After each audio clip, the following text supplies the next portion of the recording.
الحمد لله نحمده ونستعينه ونستغفره ونؤمن به ونتوكل عليه ونعوذ بالله من شرور أنفسنا ومن سيئات أعمالنا من يهده الله فلا مضل له ومن يضلله فلا هادي له ونشهد أن لا إله إلا الله ونشهد أن محمدا عبده ورسوله أرسله بالحق بشيرا ونذيرا. أعوذ بالله من الشيطان الرجيم. بسم الله الرحمن الرحيم. إلا تنصروه فقد نصره الله إذ أخرجه الذين كفروا ثاني اثنين إذ هما في الغار إذ يقول لصاحبه لا تحزن إن الله معنا. صدق الله العلي العظيم. وعن النبي صلى الله عليه وسلم أنه قال لا يؤمن أحدكم حتى يكون هواه تبعا لما جئت به أو كما قال النبي صلی اللہ تعالی علیہ وسلم. محترم سامعین خطبہ جمعہ، بزرگوں اور دوستوں، نیا اسلامی سال جب شروع ہوتا ہے تو نبی اکرم صلی اللہ علیہ وسلم کی زندگی کا واقع ہجرت ہمارے نظروں میں تاجر ہو جاتا ہے. آپ صلی اللہ علیہ وسلم کی زندگی میں ایک موڑ ایسا آیا کہ وہ جگہ جہاں آپ کا بچپن گزرا تھا، آپ کی جوانی گزری تھی، جہاں آپ پلے بڑھے تھے، مکہ کی سرزمین کو آپ نے خیر آباد کہہ دیا اور مدینہ ہجرت کر گئے. آپ جب مکہ چھوڑ کر کے جا رہے تھے تو بار بار مکہ کی طرف مڑ مڑ کر کے دیکھتے تھے اور کہتے تھے مکہ تو مجھے بہت عزیز ہے، مکہ کے لوگ اگر مجھے نہ نکالتے تو میں نہیں نکلتا.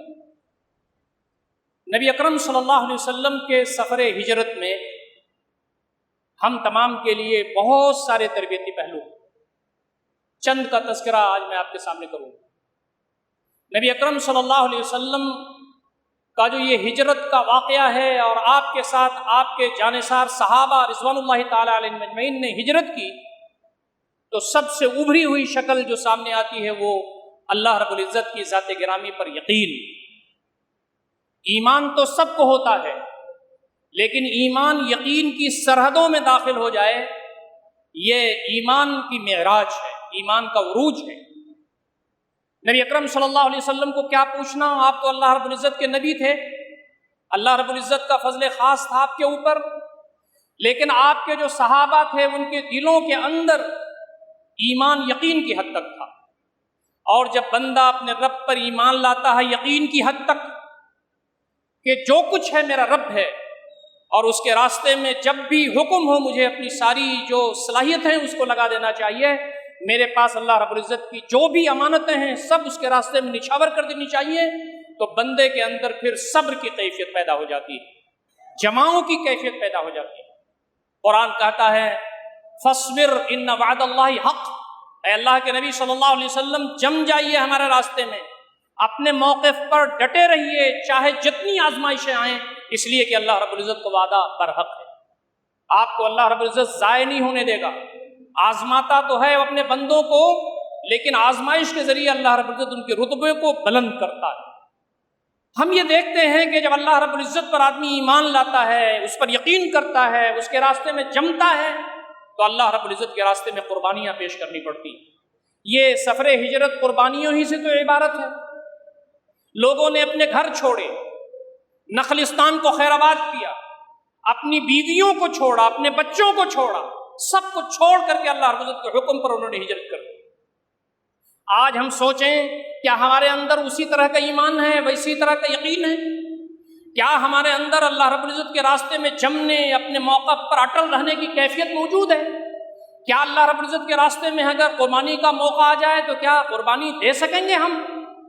قربانی وقت کی، قربانی صلاحیتوں کی، قربانی روپے پیسے کی، اور آخری قربانی اپنے جان عزیز کی اللہ رب العزت کے راستے میں اگر دینے کا موقع آ جائے تو یہ ہمارے دین کا حصہ ہے، اس کے لیے ہمیں تیار رہنا چاہیے. نبی اکرم صلی اللہ علیہ وسلم کے ساتھ بہت سارے لوگوں نے سفر کیا اور قربانیاں دیں، سب تاریخ اور سیرت کا حصہ ہے.